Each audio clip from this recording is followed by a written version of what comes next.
राम राम के मंत्र जो जपे सदा निष्काम, हनुमत उनके साधते सारे बिगड़े काम।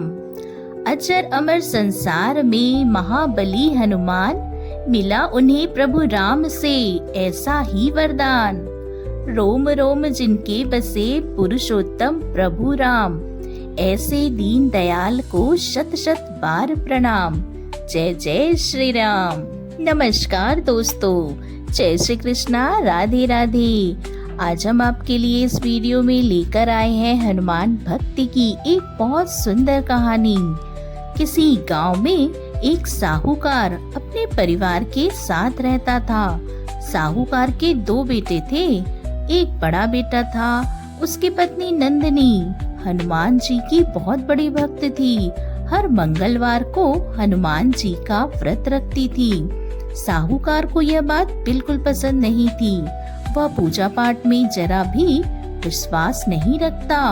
अपनी बहू को यह सब करने के लिए वह मना भी करता था। एक दिन मंगलवार के व्रत के दिन हनुमान जी के मंदिर गई और बड़ी बहू के मन में विचार आया कि हनुमान जी को चोला चढ़ाए। उसने घर आकर यह बात सबको बताई, पर साहूकार ने मना कर दिया। हनुमान जी को चोला पहनाने के लिए बड़ी बहू ने अपने बचाए हुए कुछ पैसों से चुपचाप चोला खरीदकर हनुमान जी को चढ़ा दिया। जब कुछ दिनों बाद यह बात साहूकार को पता चली, वह गुस्से में घर आया और उसने बड़ी बहू नंदिनी को खूब डांटा और बेटे बहू को घर से निकल जाने के लिए कहा। बड़ी बहू नंदिनी ने माफी मांगी, पर साहूकार नहीं माना और दोनों को घर से निकाल दिया। रमेश नंदिनी गांव के बाहर झोपड़ी में रहने लगे थे, परंतु उनके पास कुछ खाने के लिए नहीं था। उस दिन दोनों भूखे ही सो गए। अगले दिन बड़ी बहू नंदिनी को मंगलवार का व्रत रखना था। घर में खाने के लिए कुछ नहीं था, इसलिए रमेश ने भी व्रत रख लिया। शाम को दोनों हनुमान जी के मंदिर गए। मंदिर में जो प्रसाद मिला उससे उन्होंने व्रत खोला। उसी रात बड़ी बहू नंदिनी को हनुमान जी ने स्वप्न में दर्शन दिए और कहा, यहाँ से उत्तर दिशा में एक गांव में गंगाराम नाम के सेठ की बंजर जमीन पर खेती करो। इतना कहकर हनुमान जी अंतर ध्यान हो गए। नंदी ने रमेश को यह बात बताई, पर उन्हें समझ नहीं आ रहा था कि बंजर जमीन पर खेती कैसे होगी। सुबह दोनों हनुमान जी का आदेश मानकर सेठ जी के घर पहुंच गए। रमेश ने उनसे बात की और कहा, सेठ जी, आप यह बंजर जमीन मुझे खेती करने के लिए दे दीजिए। मेरे पास देने को कुछ नहीं है, परंतु जो भी फसल होगी उसका आधा हिस्सा मैं आपको दे दूंगा। सेठ जी ने उसे समझाया, वह जमीन सालों से बंजर पड़ी है, उसमें कुछ भी नहीं होगा। पर रमेश के विनती करने पर वे मान गए।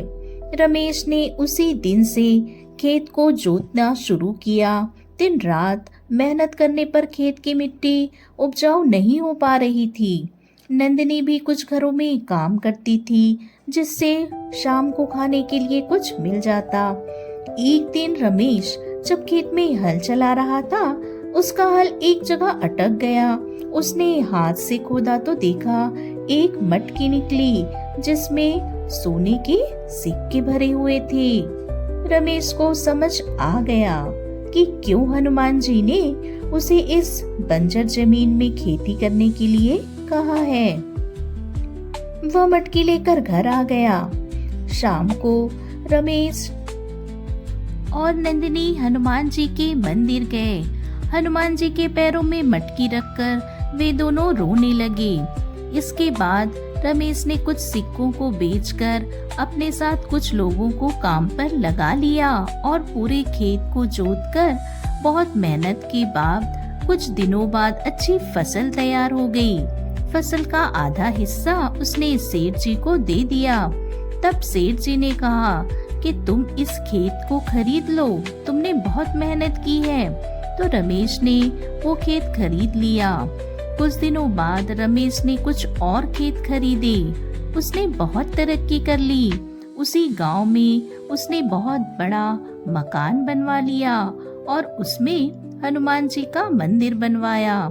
रमेश अब केवल हिसाब किताब देखता था और खेतों में नौकर काम करते थे। उधर उसके पिताजी साहूकार पर हनुमान जी का प्रकोप पड़ा। साहूकार के घर चोरी हो गई। उसके खेत बंजर हो गए। साहूकार और उसका बेटा एक दिन उसी गांव में आए और रमेश के यहाँ आकर काम मांगने लगे। रमेश ने जब उन्हें देखा तो जाकर अपने पिताजी के पैर छुए। साहूकार ने उसे सब कुछ बताया।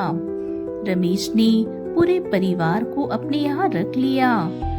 तब से साहूकार और उसका पूरा परिवार मंगलवार का व्रत करने लगे। वह हनुमान जी की भक्ति में लग गए। हे बजरंग बली, इसी तरह अपने सभी भक्तों पर कृपा बनाए रखना। दोस्तों, आपको यह वीडियो अगर अच्छी लगी हो तो वीडियो को लाइक अवश्य करें। हमसे जुड़े रहने के लिए चैनल को सब्सक्राइब करना ना भूलें। आप सभी का बहुत बहुत धन्यवाद।